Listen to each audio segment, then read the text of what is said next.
ननदो के भैया करी बाबा के पूजहिया। ये जी ननदो के भैया करी बाबा के पूजहिया।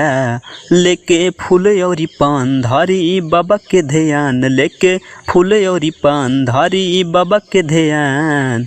चरण में उनकर चढ़ैया मिठैया, डराही बरसैया करी बाबा के पूजैया।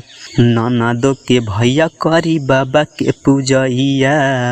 बाबा विश्वकर्मा के महिमा से जी, गाड़ी चलावतनी जहिया से जी।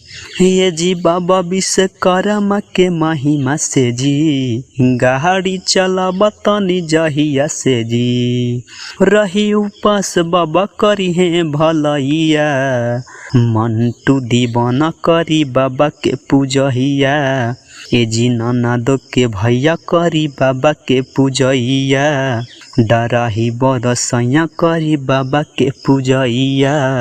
दोस्तों, अगर आप लोग को यह वीडियो पसंद आया होगा तो like, comment, share and subscribe follow करें। धन्यवाद।